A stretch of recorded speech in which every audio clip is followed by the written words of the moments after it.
Aston Martin rocked the Formula 1 driver market on Monday when it announced the shock signing of Fernando Alonso to be Sebastian Vettel's replacement in 2023 and beyond. This came just days after Vettel announced his retirement from F1 at the end of the year, and with Alonso having been widely expected to sign a new deal with Alpine over the summer. So why has Alonso made this surprising switch? What will the repercussions be for the rest of the F1 silly season? And what does it tell us about the team he's joining and the one he's leaving? As we go through all of that, make sure you let us know in the comments what you think about this move. And if you're not a subscriber to our channel yet, but you like what you see, feel free to hit that button anytime to join our crew. This has all come together in a matter of days. Remember, Vettel only told Aston Martin of his decision to retire from F1 at the end of the year last Wednesday. That came after he'd spent some time considering an offer from the team to stay on. So even if any casual conversations with Alonso had taken place before last week, they weren't heading anywhere serious. The team's priority was to get Vettel to sign a new deal. However, once Vettel made his decision to leave F1, Aston Martin wanted to move quickly. The team got the news out there on the Thursday of the Hungarian Grand Prix to make it clear Vettel's seat was available. The understanding of the race's Scott Mitchell, who was in the paddock in Hungary this weekend, is that Vettel's retirement was announced so hastily in a deliberate attempt to flush out interest from other drivers still on the market.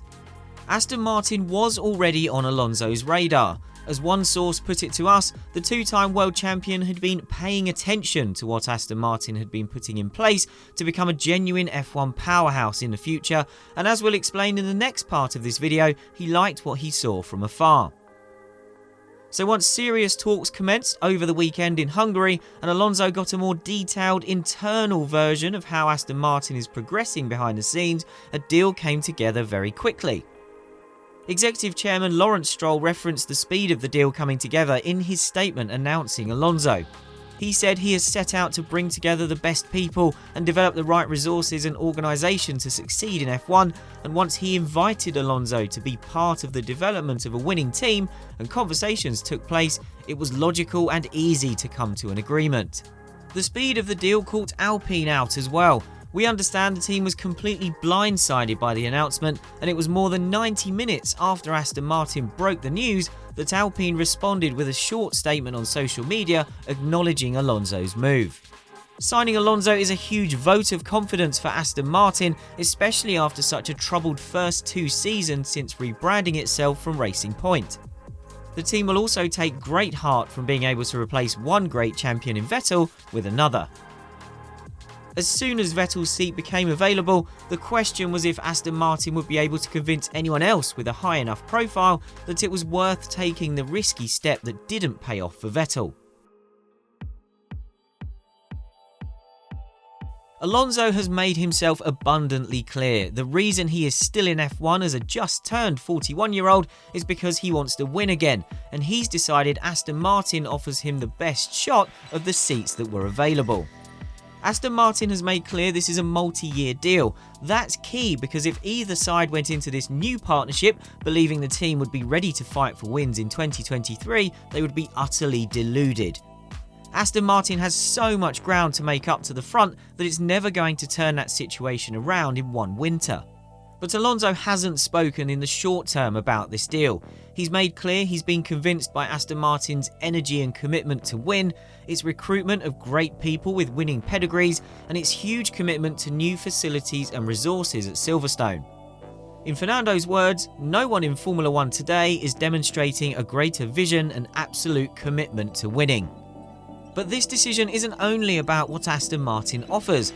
Reading between the lines, Alonso has also made it pretty clear that after 2 years back at Enstone, the Renault-owned Alpine team hasn't convinced him it can reach the heights he thinks Aston Martin are capable of.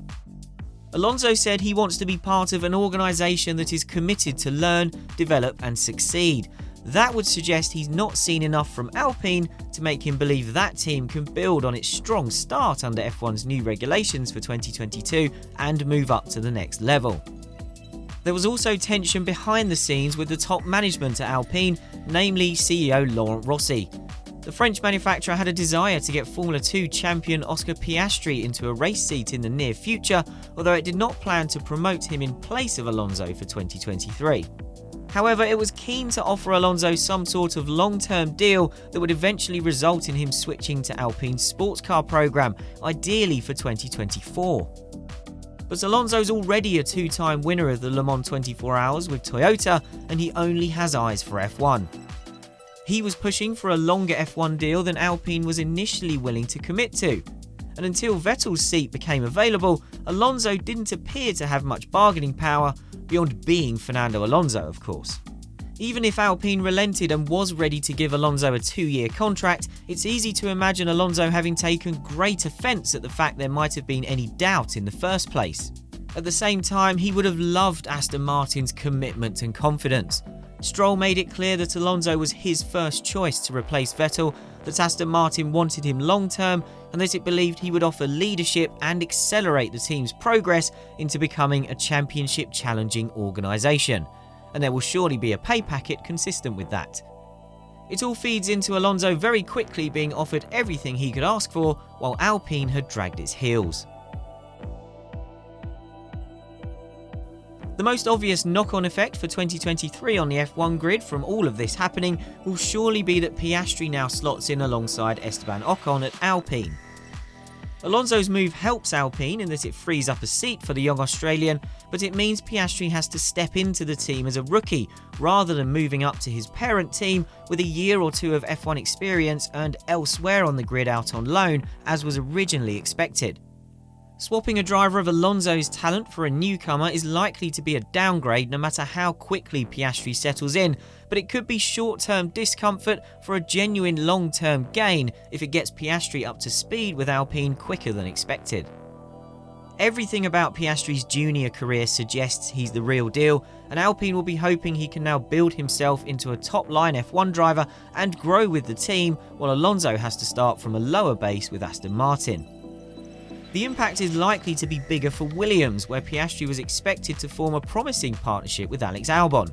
The team could decide to keep Nicholas Latifi, although having previously made its mind up that the time was right to replace the Canadian, that may not appeal. Mercedes Formula E champion Nick de Vries remains on the fringes of the F1 driver market, particularly whenever a seat is available at a Mercedes-powered team, and he drove for Williams in a Friday practice session earlier this year at the Spanish Grand Prix. There's also the wildcard option of promising Formula 2 racer and Williams junior Logan Sargent, which we mentioned in a recent video on our channel. Team boss Jos Capito has already described the prospect of Sargent making a case for an F1 promotion as a great headache for Williams to have. Elsewhere in the driver market, this increases the chances of Mick Schumacher staying on at Haas. Vettel had made clear that if he was asked for his opinion on who should replace him at Aston Martin, he would speak very highly of Schumacher, but Lawrence Stroll had a bigger fish in mind. Schumacher's out of contract with Haas at the end of this year, but it seems unlikely any other options will be open to him on the grid. Alonso's move surely guarantees that Daniel Ricciardo will stay with McLaren for the third and final year of his current contract, unless he and Renault fancy giving it another go after he walked away just as their expensive 2 years together in 2019 and 20 appeared to be bearing some fruit. Ricciardo has already made clear his intention to stay on and fight to make it work at McLaren, but an Aston Martin vacancy could have offered him a way to stay in F1 if he'd decided a change of scenery would have appealed.